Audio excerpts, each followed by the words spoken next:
Hello friends, welcome to Vindhagi Foods. நம்ம சேனலை புதுசா பார்க்குறவங்க சப்ஸ்கிரைப் பண்ணிக்கோங்க. இன்னைக்கு நம்ம பார்க்க போகிறது கார பணியாரமும் அதுக்கேற்ற மாதிரி ஸ்பைசியான ஒரு கார சட்னி ரெசிபியும் தான். இது நம்ம ஈவினிங் ஸ்நாக்காவோ இல்லை அப்படின்னா நம்ம பிரேக்ஃபாஸ்ட்டாக கூட நம்ம எடுத்துக்கலாங்க. இது ரெண்டுமே நல்ல ஒரு காம்பினேஷனாக இருக்கும். மழை பெய்கிற டைம்லாம் இந்த மாதிரி வீட்டில் இருக்கக்கூடிய பொருளை வச்சு ஸ்பைஸியாக செஞ்சு சாப்பிட்டா ரொம்பவே நல்லாயிருக்குங்க. நீங்களும் இந்த ரெசிபியை ட்ரை பண்ணி பாருங்கள். மறக்காமல் உங்கள் கமெண்ட்ஸும் சொல்லுங்கள். வாங்க இது பிசிலன்னு பார்க்கலாம். இதுக்கு நான் இன்னைக்கு ஒரு அரை கப் அளவுக்கு இட்லி மாவு எடுத்திருக்கேங்க. ஒரு பெரிய வெங்காயத்தை இந்த மாதிரி குட்டி குட்டியாக சாப் பண்ணி எடுத்திருக்கேன். ஒரே ஒரு பச்சை மிளகா, கொஞ்சமாக கொத்தமல்லி இலை, கொஞ்சமாக கருவேப்பிலை, ஒரு கேரட்டை இந்த மாதிரி குட்டியாக துருவி எடுத்திருக்கேங்க.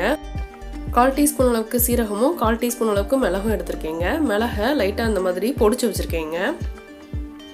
இது எல்லாத்தையுமேனும் நம்ம இட்லி மாவு கூட சேர்ந்து நல்லா கலந்து விட்டுறலாங்க. நீங்கள் தோசை மாவு எடுத்துக்கிட்டிங்கன்னா கொஞ்சம் தண்ணியாக இருக்கும். அதனால் ரவை இல்லை அப்படின்னா ஒரு ஸ்பூன் அளவுக்கு அரிசி மாவு சேர்த்துக்கிட்டிங்கன்னா இந்த அளவுக்கு கொஞ்சம் கெட்டியாக கிடைக்குங்க. இதில் கொஞ்சமாக மட்டும் உப்பு சேர்த்துக்கலாங்க. நான் இட்லி மாவு அரைக்கும் போதே உப்பு சேர்த்து தான் வச்சுருக்கிறேன். அதனால் இப்போ சேர்த்துருக்க எக்ஸ்ட்ரா இன்க்ரீடியன்ஸ்க்கு தேவையான அளவுக்கு மட்டும் கொஞ்சமாக தூள் உப்பு சேர்த்துக்கலாங்க. இப்போது அடுப்பில் நம்ம பணியாரக்கல் வச்சிடலாம்.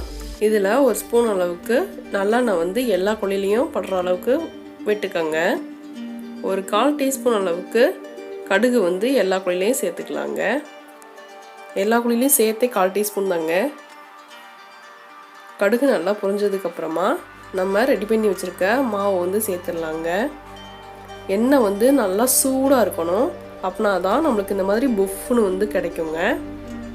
இல்லை அப்படின்னா அந்தளவுக்கு பொஃப்னு வராது. இதெல்லாம் சின்ன சின்ன டிப்ஸுங்க. அடுப்பை லோ ஃப்ளேம்லேயே வச்சுருங்க. அப்படின்னா தான் பணியாரம் நல்லா வெந்து நம்மளுக்கு அந்த கோல்டன் ப்ரௌன் கலர் நல்லா கிடைக்கும். இப்போ பாருங்கள், ஒரு சைடு வந்ததுக்கப்புறமா திருப்பி விட்டுடலாம். இதுவும் ஒரு 5 நிமிஷம் போல் நல்லா வேகட்டுங்க.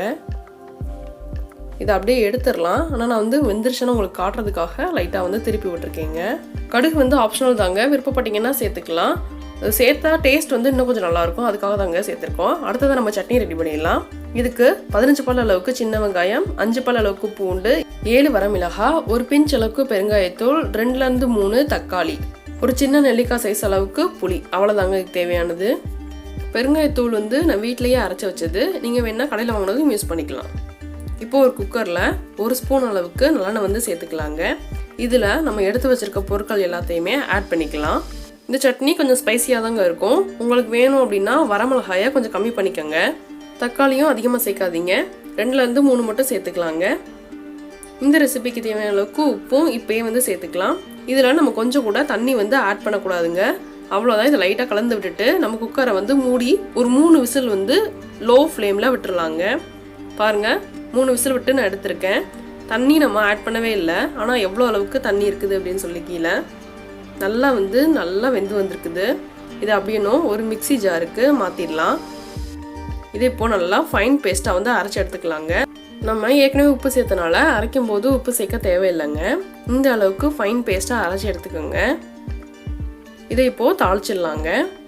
இப்போ ஒரு கடாயில் ஒரு ஸ்பூன் அளவுக்கு எண்ணெய் விட்டுறலாங்க. இதில் கடுகும் கருவேப்பிலையும் சேர்த்து பொரிஞ்சதுக்கப்புறமா நம்ம அரைச்சி வச்சுருக்க சட்னியை சேர்த்து நல்லா கலந்து விட்டுட்டு அடுப்பை ஆஃப் பண்ணிடலாங்க. மேக்ஸிமம் இதில் தண்ணி ஆட் பண்ண வேண்டாங்க. வேணும் அப்படின்னா மிக்சியில் உள்ள தண்ணி மட்டும் கொஞ்சமாக ஆட் பண்ணிக்கோங்க. அவ்வளோதாங்க, நம்மளோட சட்னி ரெடி ஆயிடுச்சு. இந்த ரெசிபி உங்களுக்கு பிடிச்சிருந்ததுன்னா லைக் பண்ணுங்கள், ஷேர் பண்ணுங்கள், நம்ம சேனலை சப்ஸ்கிரைப் பண்ணுங்கள். தேங்க்யூ.